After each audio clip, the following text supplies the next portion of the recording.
Mr. Dunlop, how are you? I'm good, Lee. How are you? Yeah, very good. Excited about take 3, the third time that we have had an opportunity to take this conversation to I guess to a live audience. So I'm looking forward to that. And it's kind of been a continuation of the two previous conversations as well. But what I love about this is straight after this meeting, I've got to get in the car and go and visit a client. And very soon after this meeting, you took yourself up in bed because we're on different sides of the world. I know. Can you believe it? Yeah, it's crazy. It's crazy. So similar haircut, similar facial hair, but just many miles between us. Indeed. And when we were talking about putting this all together, and when we were just talking about video number 1, it was because we talk similarly about certain things, but our house maybe it's slightly different, and we wanted to explore that and create a conversation around it, and that's led us to conversation 3. So I think I'll just do a recap. Actually, conversation number 1 was what does a lean environment look like, feel like, sound like, and how do you get there?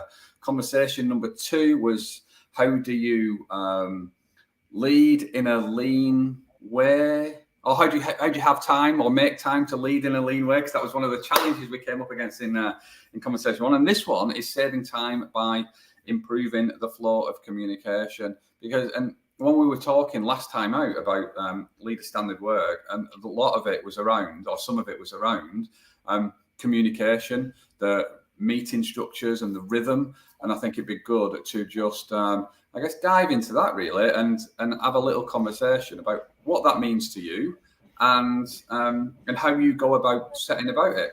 But first and foremost, I'm conscious that I'm not taking a breath for about 2 minutes. What are your initial thoughts about what we're talking about today and what we've spoken about so far? Business as usual, Lee.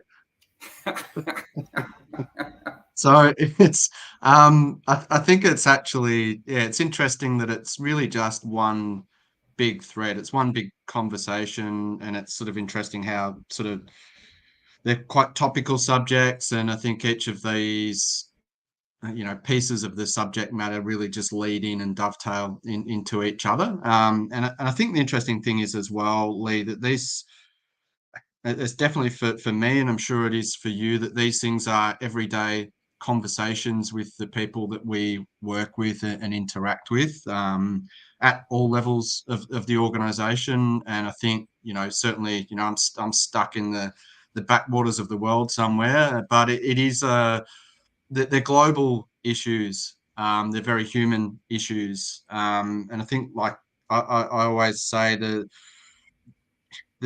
almost the 3 truths for me in any organization center, and I guess the truths meaning that the pain points and difficulties are, they center around communication, they center around people being engaged and having a voice, and they center around, I think, the way we manage performance, the good, the bad, the ugly within organizations. And I think lean tools and lean thinking and lean leadership really help to cut through and address these things. But it's interesting that so much of it is simply around communication, which I think we often think that we need to spend a lot of money to improve, and we look for complicated, fancy answers to our problems. But often those problems can be solved or certainly improved significantly through simple things and through a bit of time and effort to communicate clearly, to communicate directly, to communicate consistently.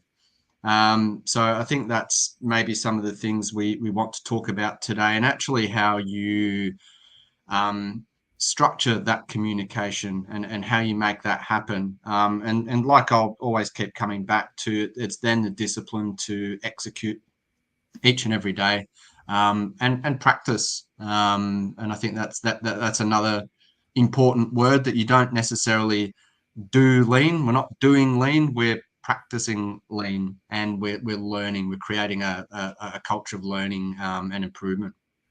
Yeah, love that. that did not answer the question in any way, shape, or form. But no, but I mean, whether it did or it didn't, I think it'll depend upon who's watching. But I think completely did for me, and you sparked a number of additional thoughts. So when you talk about communication, you sparked a thought in my mind about there's I guess there's two things that I think would be worth exploring. Is how do leaders communicate? So there's how they communicate and the value and how they actually communicate physically. But then there's also the structure of communication to effectively cascade and escalate information in a timely fashion. Because what I see in a number of businesses is they have meeting structures. They might have a monthly performance meeting, a quarterly health and safety meeting, all of these things set up around the availability of bringing groups of people together because they're so busy doing other stuff. And so I think it's built the wrong way. It's not necessarily to support the development of the process and improvement and engagement of people. It's built on the availability and what has always happened before. So I think there's two things. There's the how do leaders communicate, and also the escalate and cascade conversation and how we create that, rather than reliant upon the current mechanisms. Because I was working with a client recently, and we were talking about the value and the benefit of daily conversation. And they said that yes, that is. They agreed that it was a value for the people who work the process. But they couldn't see initially the value in the people above them having more frequent conversations about the things that add value and where they can potentially support. And so that has been a learning opportunity for them to, rather than go, actually, I'm just going to meet people here every month and we're going to get whatever people think, and we're going to bring it to daily. And align and connect the dots here. So there's two things, I think. How do leaders communicate? And I think the cascade and escalate system. Is there anything else that you want to chat through? No, I think that's going to cover a hell of a lot of territory just with those things, and that's probably the key points. It's interesting that you say that about, leaders at a certain level and communication, because I think it's, really just insert whatever word instead of communication, because you can see that a lot with improvement.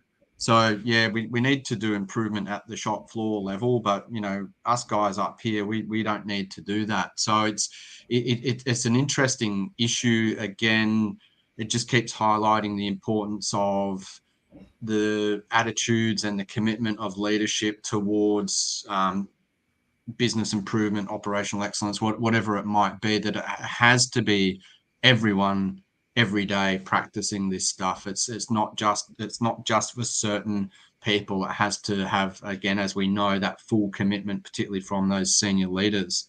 Yeah. Interested from your point of view, Lee, when you talk about how leaders do communicate, how they should communicate, what does that look like for you? What's your experience?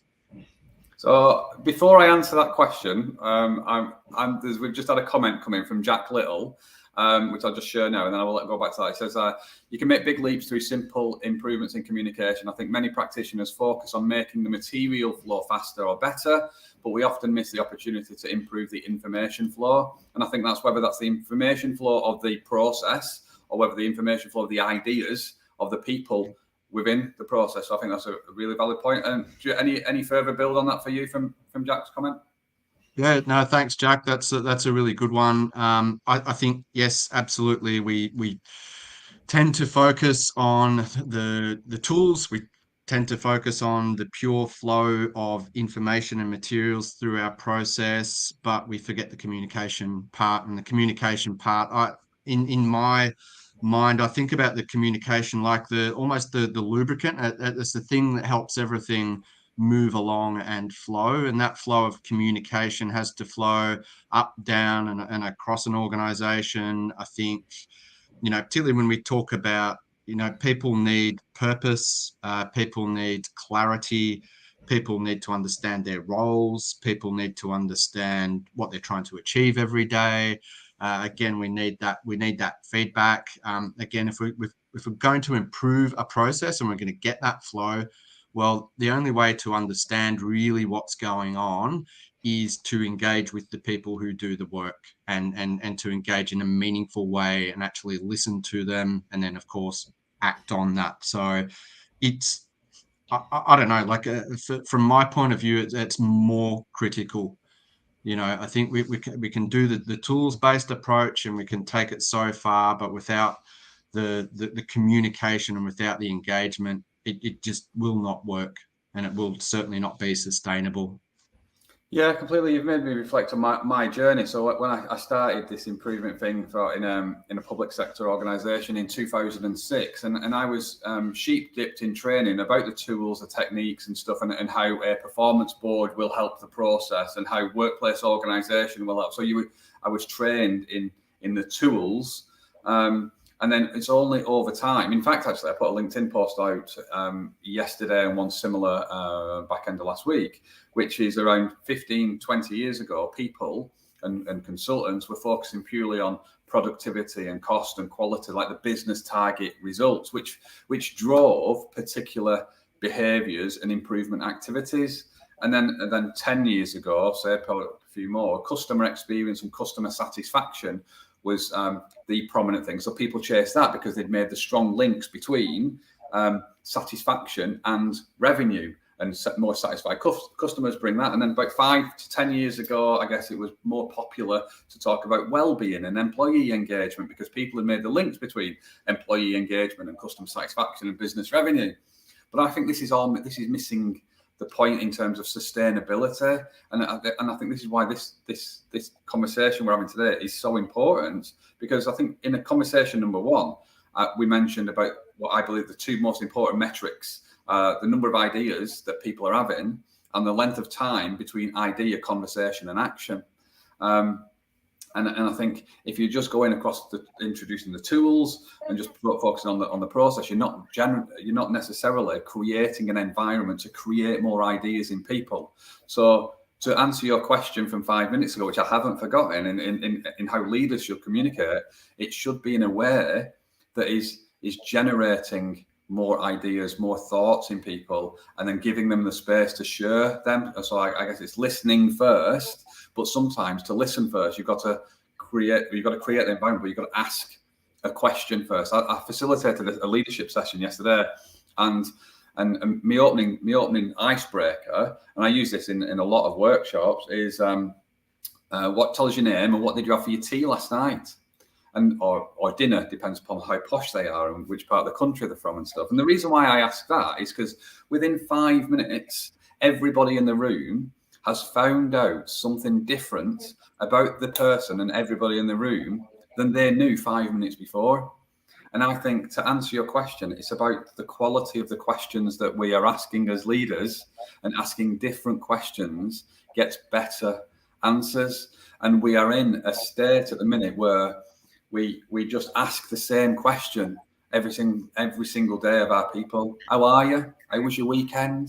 How many did you make yesterday? But I think we've got to be better at asking questions, then better at listening to answers, and then based on what I said, ask different questions. So that's how I would try to answer the question that you said before around leaders and how they should communicate. And probably we ask in Lean, we have this one, which is not, it's sort of drummed into us, 5 whys and all of that sort of stuff, but it's not the best way to start a question by a long shot. So I think, there's a lot in, the questions we ask, how we ask those questions, the words and the trigger words that we use to really get the best answer. Obviously, we don't want closed questions. We want to ask open questions, but we want to ask questions that are not loaded or could be perceived as loaded. Because I think when leaders start to ask questions, people are going, hang on, but what's really being asked here? Yes. I have to choose my words very carefully. And often people, again, if it's an environment where we don't have high psychological safety and high trust, then that can backfire. Again, a lot to unpack there, and what you just said, Lee. Probably a question there is like you talk about asking better questions and being more thoughtful and intentional around the questions, but what's the framework? How how's that facilitated? I think exactly the way you just asked that question, if I'm honest. So the post that you held up had the why question on it, didn't it?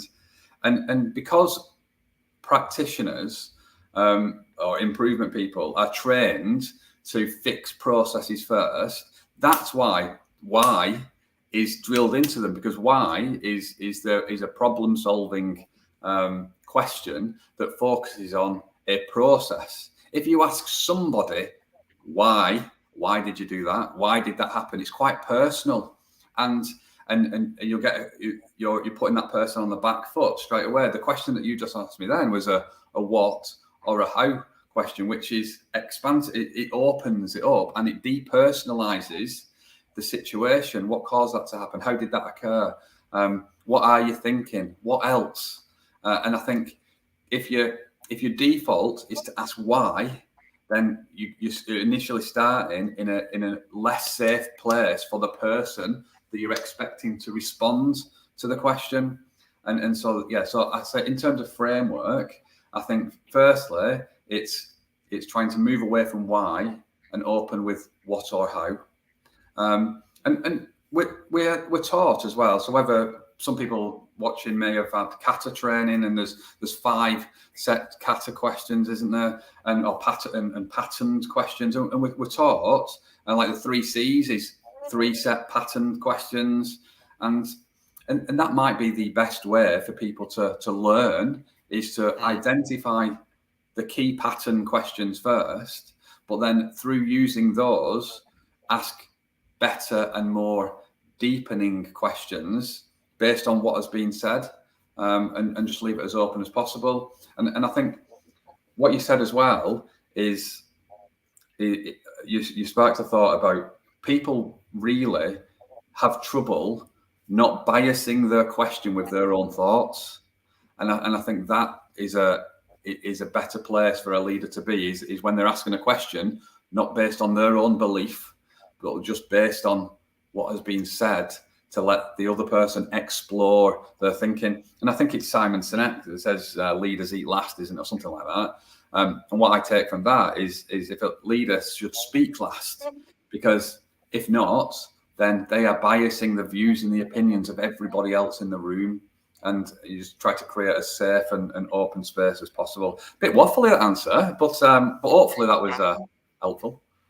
No, absolutely. And I think just to your point there, in terms of, I think a lot of what leaders may believe is a question or think is a question is actually leading or telling. And I think there's a place for that, but often, it is inappropriate in the circumstance. I think probably the other thing, alluding to, the Carter questions and things like that, it's not, again, in the situation where perhaps we're more mature in the environment and we're used to these processes, we can go through that. But when you're, on a factory shop floor somewhere in the moment, you might be dealing with someone who's, a little bit emotional or whatever it is. You have to be agile, and you have to be able to negotiate and work your way through that situation. So you can't just refer to pull the Carter card out and go, oh, hang on, I'm up to question 3. Like you have to deal with that in the moment. And again, it's, we want to be human in our interaction. We need to show care and humility in the moment. You talk about speaking less, because again, conventionally, and sort of come back to a couple of notes I scribbled down before, is that a lot of the time that what we think is lean management and what we dress up as lean management is still top-down command and control, industrial revolution management by objectives management. It just looks a bit different, and we think we're progressive and new age, but we're not. So I think really we have to understand. I think it comes down to the way leaders perceive themselves, and what they perceive is the right version of leadership and what they've seen as leaders. Because I think a lot of leaders come into the workplace, and I think about role modeling, and people, I think the old way of role modeling is roll up the sleeves and get in or show them how to do the thing, rather than these days, it's be the coach, and allow people room and time and space to learn and to guide and to support them, give them clear direction and feedback. I think it is, I have to be careful, and I'm sure you're the same as a consultant, that you want to give the answers and that you want to tell people how to do it, but you can't do that. And you need to, and I think this comes through in the Carter as well, is that it's about getting people to verbalize or to document the way that they're thinking. We're trying to get that out, and you have to allow them the space to do it. And that often means just being comfortable with silence, being comfortable often with uncomfortable silence, and letting the other person and giving them the time and the space and the room to do that. And that's really what you want to, again, as a coach or as a leader, you need to facilitate that. You need to get that out, so then you've got something to work with. And also when people, it's like therapy, when, you're people sitting in therapy, it's not about the therapist, it's about the person verbalizing whatever and talking about it. And that's how they develop a deeper understanding and a learning, and away you go. And you've got a raw material there to work with. Yeah.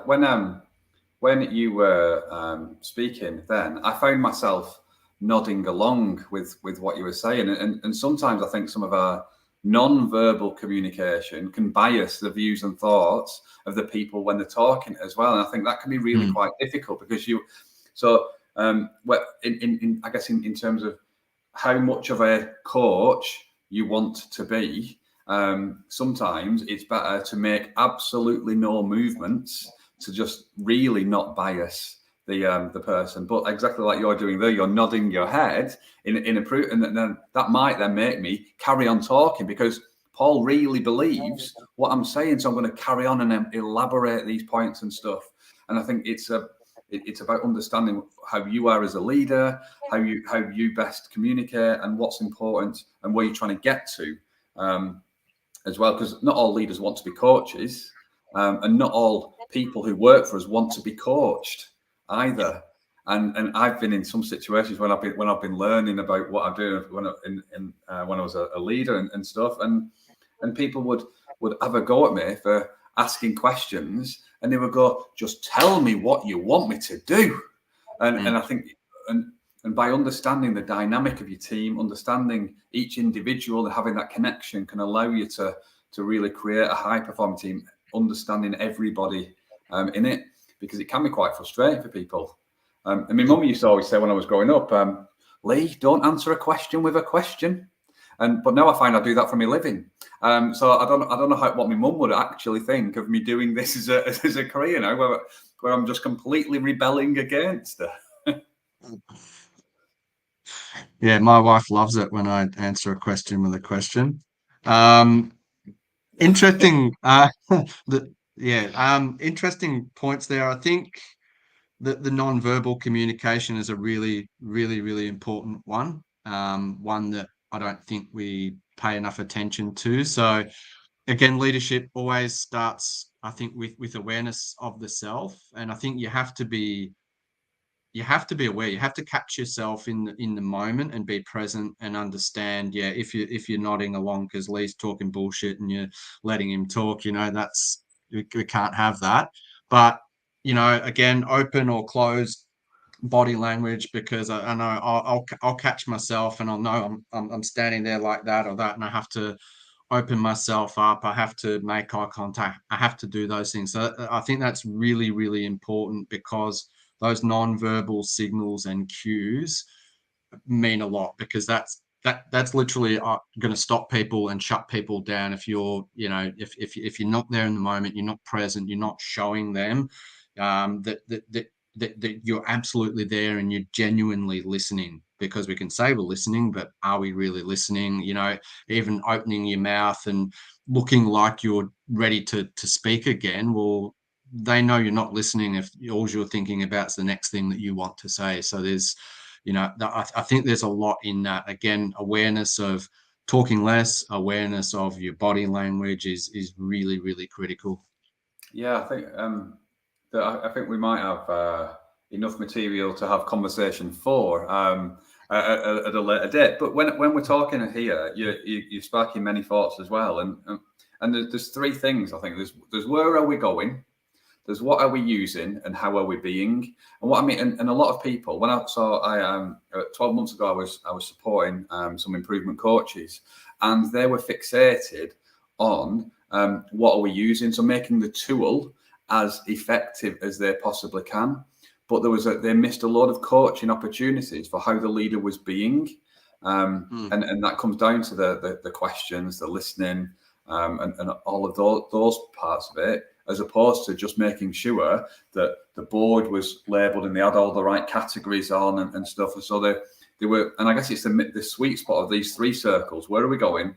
What are we using? And how are we being? And a lot of people, and I guess just to focus on Jack's comment from earlier on, where it's about material flow faster or the process, people focus on where are we going? So what problem are we solving? And what are we going to use to get there? But not necessarily the how are we being. And I think that provides an additional learning opportunity for leaders to truly grasp hold of.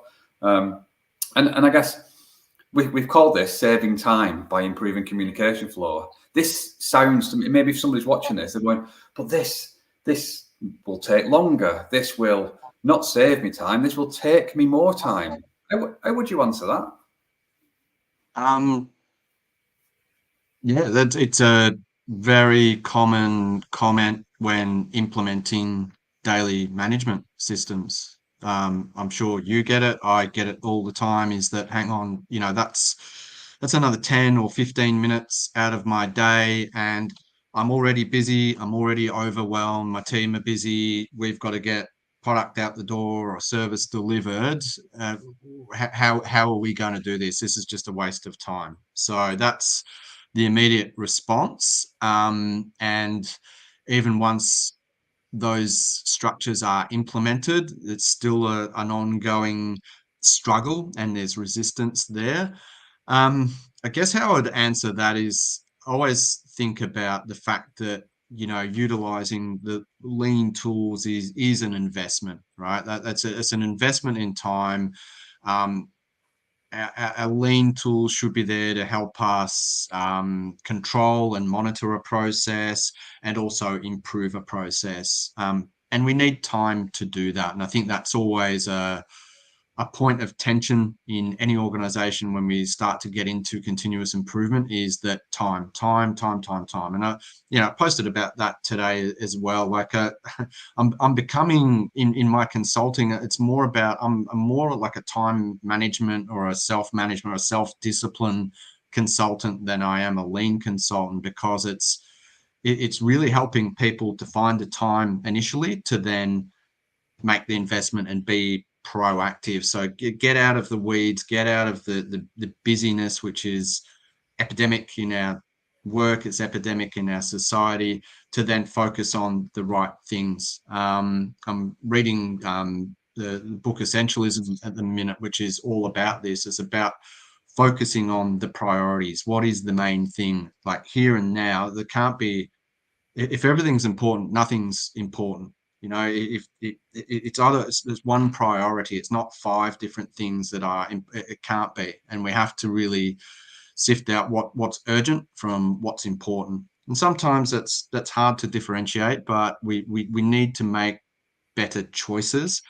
So sort of coming back to the question, yeah, we have to, there's a bit of salesmanship, I think, when we're implementing these things, and that, yes, this tool is a benefit. And usually pretty quickly people will start to realize the benefits of, a leader communicating with the team, actually visualizing what the objectives are each and every day, looking at how our process is performing and having some discussion around that. And immediately that will start to it will drive conversation, or it should drive conversation, which are ultimately, a lot of particularly at a shop floor level, a lot of the problems and frustrations, ideas and opportunities for improvement. And then it's obviously about how we take action on that. Like you said, it's about generating the ideas. So the number of ideas, the quantity and the quality of the ideas, as well as from inception of that idea through to, either feedback given or real action taking to make an improvement. So again, I don't know if that answers the question, but that's generally one of the first. So the first lean tools that I'll implement are always daily visual management and leader standard work. They're the two things. They complement and run in parallel to each other, because they are all about focus and clarity, prioritization, and they're tools that will help to create time. And I think from a leadership point of view, because particularly frontline and middle managers and leaders are the people who bear the brunt of chaos in a process. So the variation, broken processes, no processes, they're the people that have to compensate for that. And if that's all they're doing, if they're just compensating and firefighting and reacting, well, where's the time to communicate? Where's the time to do the proactive stuff? Where's the time to engage and support your people? And to be fair to these people, they're trying their best. They're working really hard, and then you come along and say, "Hey, I want you to do X," and it is emotional, and it is a hard sell sometimes to that. But you have to, you know, let them and shine a light on what the future can look like, what the long-term vision is. And we have to, they have to understand that it's not flicking the switch tomorrow and it's all going to be better. It is a long road. It is incremental change, as we know, but it is the road that you need to travel to create the time to do these things. When you talk daily visual management being one of the first things, and this is, I'm really curious about this, and this is about how you deliver or support people with improvement. When you talk about daily visual management, at what level or what layer of the organisation do you start, and where does it finish, and or is it how do you go about that? Question. It can differ traditionally. So I work off a tiered structure. So tier 1 being the shop floor, tier 2 being middle management, tier 3 being senior management. It might be 4 tiers in a larger organization with a board and an executive. Typically, I would start with tier 1. So daily shop floor management would be the starting point. Some clients and organizations I've started at a tier 2 level. Some I've started at a tier 3 level. It really depends on the need of the business. But I'd say 70% of the time it's at that tier 1 level, because that's where, we need to get engagement. Like I said, often people don't know what a good day looks like for them. They don't know what they're trying to achieve. We don't know what the objectives of our process are. We don't know, are we winning? We're not. There's just no visibility there. So it's literally impossible to have the conversation without the visibility. So, and I think that the other thing is that just when we're talking about improvement, just knowing the things that we're trying to achieve and having that focus, things just get better, because there's a focus there, because that thing is important. So again, this is not management by objective. It's not about chasing numbers. It's about building a process, a robust process, and it's about the process of improving the process to reach those objectives. But we need to have those objectives. We need to have those standards as a lens to drive improvement. Yeah, and just another question based on what you said. Daily, do you work for tier 1, tier 2, tier 3 every single day, or not? And what is the mix for that? How do you encourage or align, I guess, the cascade and escalation? So tier 1 definitely daily. Tier 1 could happen multiple times in a day. Again, it's really up to the team or the organization.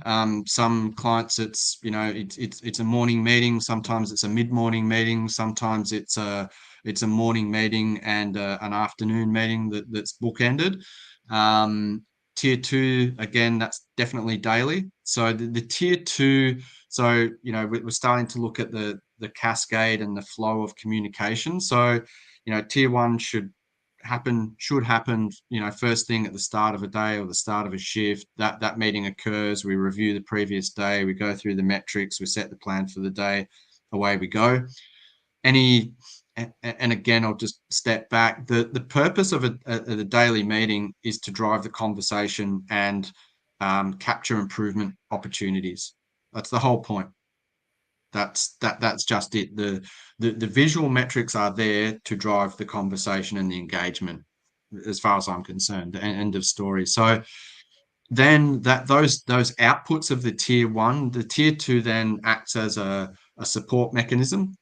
So we can have, generally within a couple of hours, that any issues from the shop floor can be in front of the middle and senior management team. And I think that's really powerful. So that can become just an FYI. So it's just, yep, this is going on. These are the issues that are being discussed.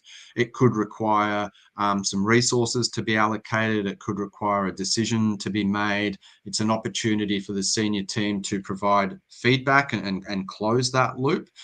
Because often what you'll see is that, we've told them 100 times and nothing ever happens. And it's not to say that the conversations don't occur, but the feedback isn't given and we don't close that loop. And so from the people obviously who've raised it, that nothing's happened. So we sell ourselves short from that point of view. So at a tier 2 level, that's what we've got going on. If you say at a tier 1, it's more of an hourly, daily focus in terms of time scale. At a tier 2 level, we're thinking more of a weekly, monthly scope. In terms of the improvement tools being used, typically, again, it's going to be really just your visual board at a tier 1 level driving that improvement conversation. A lot of the improvements at that level will be quite granular. Then at a tier 2 level, that's where we're going to start to engage with A3. So we'd say that, again, we're tracking daily, we're tracking performance over time. An A3 would then be used in a reactive way to capture any chronic or reoccurring type issues or opportunities that we see. That would form an A3. The other part of that would be an event-driven deviation, which would then fall into a non-conformance or a root cause analysis. Again, similar to an A3, but different. And that could be for serious process deviations, a customer complaint, an injury, a major breakdown event, whatever it might be. Then that's flowing up to inform your strategic tier 3.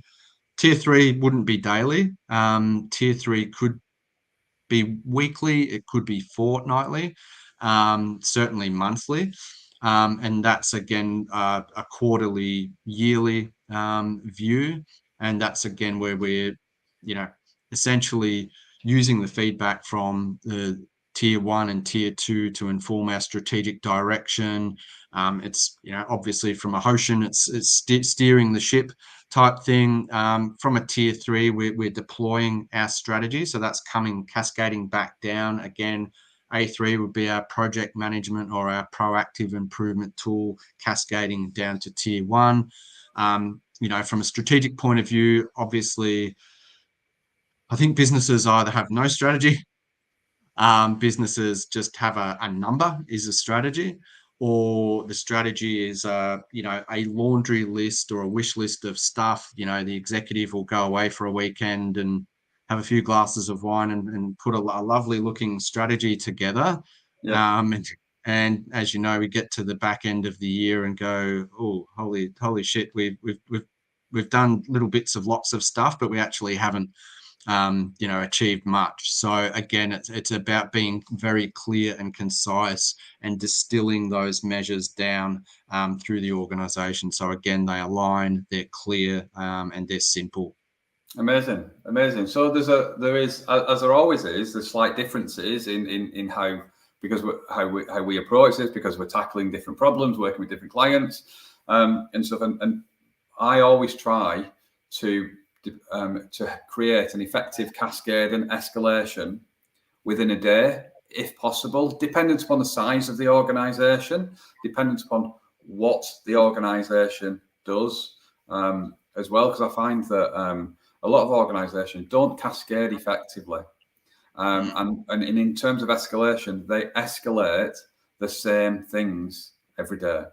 And what I try to encourage them to break is the current communication flow by having more frequent conversations. And because I think of it like an iceberg, and above the water level is what everybody knows, and it's typically what everybody is talking about.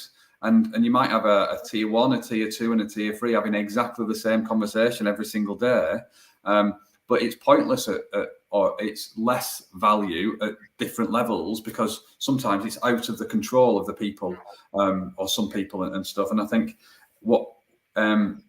how can you create a conversation where they're identifying things that are within their control that they can then go and resolve themselves, but then escalate the things that are outside of their control, or collaborate with other people to address it before escalation. And I think it just depends on what it is that the business does, how big the business is, and I think if we can try to create communication that flows without any barriers, then that's what I try to encourage. And Jack Little has asked us 2 more questions, so we'll go to the first one. In fact, actually, I'll go to his second one first, because he's taken into the digital world on the next one. But so what he says here is, the best thing I ever did as an operations manager was introducing daily scrums using an old whiteboard. It created visibility for tools, equipment across shifts, prevented problems occurring during the shifts, and made my life easier reporting upwards. And I think that's key. If the shift work, it's about creating an effective horizontal baton pass, so that it's irrelevant of shift, the quality of the process, but also to prevent and to manage expectation that if this shift is having a problem, and then probably this shift is as well, but at least then they're communicating and talking about it and working together to fix it. So I think that's key. And then into the digital world with Jack. Are you ready for this one? This is right up your street, this one. How do we overcome communication barriers in a remote stroke digital world? Is there no real substitute for in-person connections? Not loaded, I promise, but I find digital working to cause more waiting, waste in decision-making, projects and progress. Yeah, I agree. Yes. Great. There's a couple of things there. I mean, I probably, in my fervor for talking about tiered management, at a tier 2 level, so you touched on it there, but vertical communication. So we want the flow of communication going up and down the organization, flowing well, but that horizontal communication is critical too. So okay, at perhaps a tier 1, it's across shifts. At a tier 2 level, that's going to start to flow across peer groups and functional silos, functional areas. And I think that is really, really important, because I think so many organizations are completely misaligned at a functional level. That, again, it's just a functional silo, or they're actually working to different sets of objectives. And sometimes you can have, you might have logistics working against operations, because logistics have got to get inventory levels down, and operations are trying to meet shorten lead times, for example, and they're fighting against each other. So we have to bring people together. We have to have shared objectives. So I think that's critical. And also just actually understanding what challenges and obstacles each functional area have, and how we can actually work together and help each other. So, often we're on the same team, but we're not.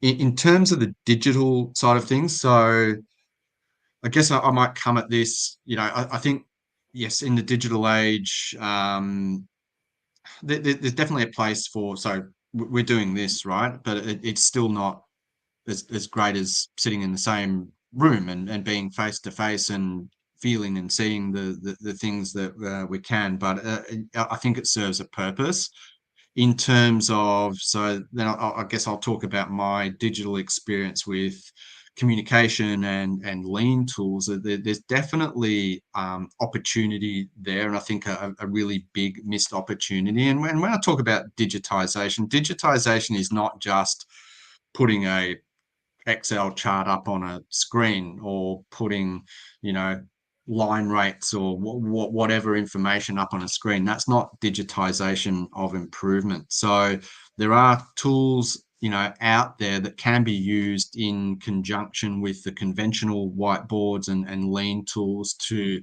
really elevate communication in the digital space. And again, it just comes back to, the volume of ideas, being able to, we might generate hundreds of ideas, but we can't execute hundreds of ideas. So we need to be able to sort and prioritize without losing them as well, because I think just the administration of continuous improvement, we have lean departments that, are they really adding value, or are they just administering stuff? We should be automating some of those functions and making it easier to do that. And then obviously the time to execution. So we need to speed that up, because things can, we could be logging ideas in a digital space rather than on a whiteboard waiting for the next 24 hours there's a meeting again. So it's sat idle. There's no flow of that idea improvement. So we're missing opportunity. I think the other thing around communication is barriers to entry. All right, so there's many different barriers to entry. So we can talk about culture, we could talk about psychological safety and fear in the environment as a barrier to entry. If we don't have a huddle, there's a barrier to entry. Our workplaces are diverse, and so people might speak different languages and not speak the mother tongue. So there's a barrier to entry. There's different levels of education. There's people with learning difficulties such as dyslexia. People might be colorblind. There's a whole bunch of different things. There's status. There's position. There's systems and processes. So there's all these things that can block, stop, or slow down communication and our rate of improvement. So there's a bunch of stuff there that we really need to be able to sit there and consider and assess, and how do we do that? Because it's easy to sit here and go, oh yeah, we just want more engagement, and we want people to communicate, and we want people to tell us their ideas, but it's not quite that simple. It's not. There was a lot in that then, and you've sparked a number of different thoughts.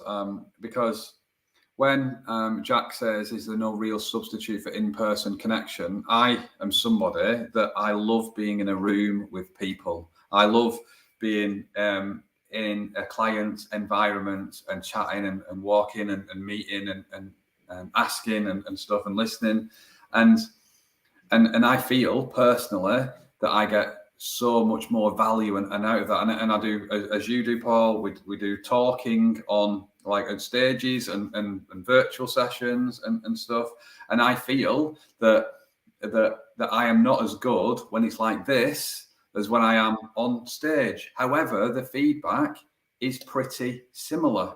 So I think it depends, just to answer Jack's question, depends on the measure of success and what everybody else feels and thinks, not necessarily what we feel and think. And then just on the barriers to entry and does digital cause more waiting and waste time? I think about the habit cycle or the habit loop, which is cue, routine, reward, right? So as humans, we've got these. So if we want it, we might finish them. If we're a habitual smoker, we might finish a meal. That's the cue to light up a cigarette, and the reward is the feeling that we get afterwards. I don't smoke, but that's just an example that often people share with me. And I think when we're in a digital world, we've not really thought about the cues. In a physical world, where we might pull a cord, we might hear a noise, we might see something happen. And then so that will then create a routine or an action for then a reward or a solution to be put in place. In the digital world, if we're sat at home working remotely, the only cues that we get are maybe Microsoft Teams messages pinging in.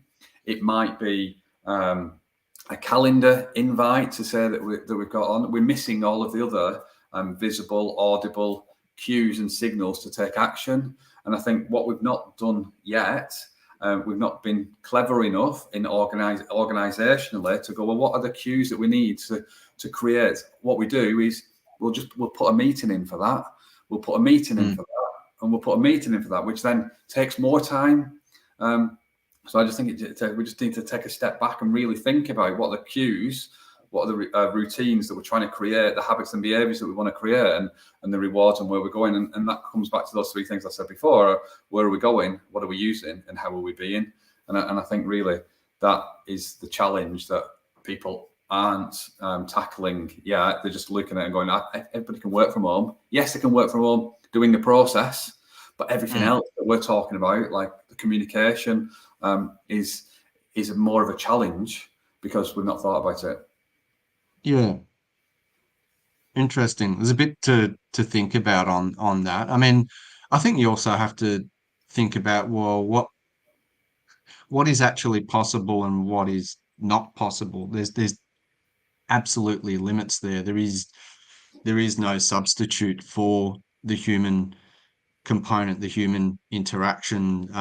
Again, you know, communicating like this, you put a lot of energy. You probably have to put more energy into this. Like it is quite sapping, you know, for those people who've spent a half a day or a day doing this, you know, communicating in meetings virtually. It's hard going.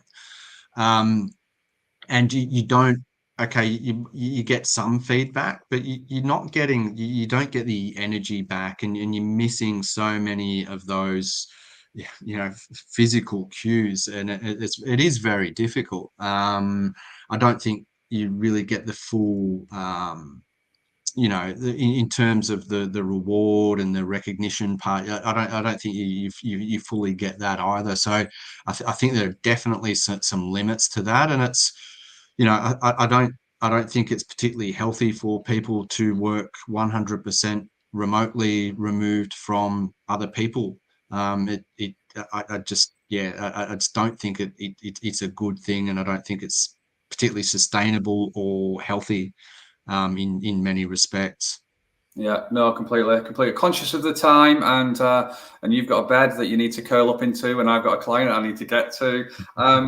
So if you were to summarize, Paul Dunlop, saving time by improving the flow of communication, what would you say would be, based on the conversation, the thoughts and stuff that we've had today, how would you summarize? Well, I think it's just about, you know, very simply, it's about clarity. So I think if we can spend the time to be very clear at all levels, again, it can be just very simple. You know, again, what are we trying to do? How are we trying to do it? What do we do if there's a problem? I think people need to be very clear on their role and their responsibilities. They need to understand, you know, what the purpose is. They need to understand what their contribution to a process is. And again, we need to give people the opportunity to raise, you know, their problems and frustrations and ideas. So I think it's as simple as that. You know, none of this is complicated or particularly difficult to do. But talking of time, we need to take the time to at least have that clarity of communication. And I think that it just eliminates, you know, it's not perfect, but it will eliminate so much confusion, so many errors and mistakes. It starts to engage people in a meaningful way. People want a reason to care. We just got to give them that. And again, that communication's got to be also balanced with action. Yeah, perfect summary. Perfect summary. And I guess we, as humans, as people, as teams, as businesses, we need to always make time for the important stuff, and to understand the important stuff. We need to know where we're trying to get to, and not where we've been and what's created in the past. Just because we always have a monthly meeting doesn't mean having a monthly meeting is the right thing. Just because that team has always been set up like that doesn't mean that team should always be set up like that. And I think those are the questions we need to ask ourselves. And because we come back to these two measures about creating more ideas in our people and reducing the time from idea to conversation to action. And if we can create environments that do that, action will be created if people are having ideas and they can then act on them. And that's how improvement will happen. So, Mr. Dunlop, thank you very much again today for just everything. You're an amazing human being, and I don't know if you've noticed, but if anybody watches video 1, video 2, and video 3 like back to back, the grey on my beard is taking over, and very soon we will look even more alike. We will be twins. You need your eyesight to deteriorate, Lee, and we'll be twins. It'll be great. I might just get some glasses just in case. I just ready anyway, because you are my hero. You are my hero.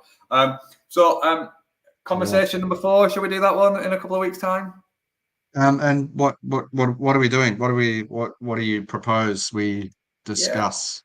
I don't know yet, if I'm honest, because I think there's a lot. I want to rewatch this conversation, because I think there was a lot in this that maybe we could have expanded and built on further. But I think if anybody does have any ideas or thoughts or questions, then please do share them with either myself or Paul, or just add them to this chat, and we will gladly have a discussion on anything and everything. Because I love the opportunity to talk to this man that's over here.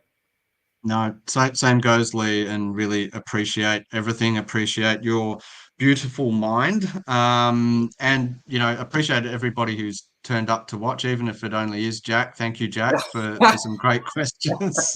How I've internalized this is there's a WhatsApp chat happening somewhere, and Jack's just facilitating all of the thoughts and the questions. Oh, absolutely, and he's just bringing them to us. That's what I think's happened. I like it. Anyway, so I've been Paul Dunlop. He's been Lee Houghton. Have an amazing time, and we'll chat again very soon. Thank you. Well done.